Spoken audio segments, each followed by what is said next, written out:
Salut tout le monde, je vous fais une petite vidéo sur les Lasus. Mais quel Lasus? Est-ce que c'est des Lasus myops? Est-ce que c'est des Lasus flavus?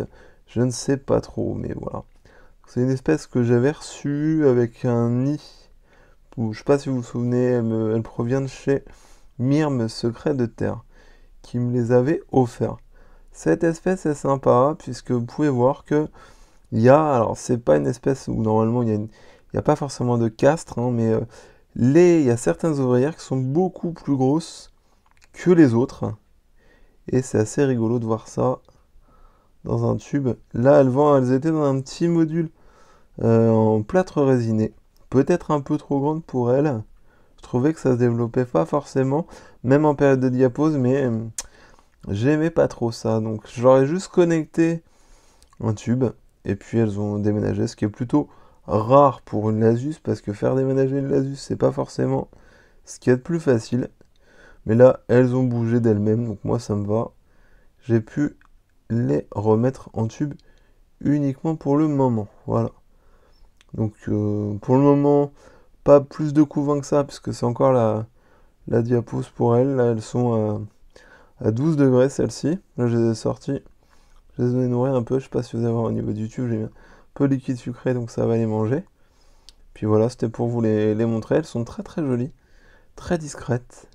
C'est pas des Lasus qu'on voit. Après là, c'est encore petit, hein. Je dois avoir peut-être une vingtaine, trentaine d'ouvrières là-dedans. Donc c'est pas forcément encore une grosse fondation. Donc ça bouge pas forcément les masses, mais je sens que c'est quand même très timide par rapport à des SP noirs ou autres.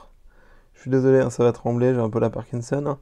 Vous commencez à avoir l'habitude depuis le temps. Mais voilà, c'était pour vous montrer un peu. Là, vous pouvez voir une ouvrière là, hop, qui est vraiment beaucoup plus grosse que les autres. Par exemple, celle-ci, contrairement à ce qu'on peut voir là, des ouvrières beaucoup plus petites.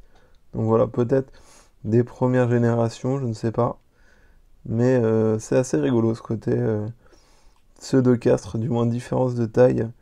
Hop, c'est parti manger. Par rapport à ces petites fourmis. Voilà. Donc pour le moment, elles sont en tube, du coup, elles vont rester en tube. Je sais pas si cette espèce restera dans mes projets d'élevage. Mais bon, c'était sympa à élever en tout cas. À voir. Pour le moment, de toute façon, elles ne prennent pas forcément beaucoup de place, donc c'est pas forcément ce qui va me gêner. Voilà. Donc là, elles continuent leur diapose, et puis après, je les remettrai donc toujours en tube, elles resteront en tube pour le moment. Puis connecter une petite ADC comme j'avais fait à la belle saison l'année dernière. Voilà. Bah, je vous remercie de m'avoir regardé. J'espère que ça vous aura plu. En tout cas, j'étais content de vous les montrer, parce que c'est quand même que ça soit une espèce endémique. Je vous montre beaucoup d'exotiques sur la chaîne. Eh bien, en endémique, je vais y arriver, on a quand même des espèces bien chouettes à élever, hein. Donc parfois, pas forcément besoin d'avoir de l'exotisme au niveau de l'élevage. On a des petites fourmis de chez nous qui peuvent faire l'affaire et bien rivaliser avec certaines espèces exotiques qui sont néanmoins sublimes. Salut!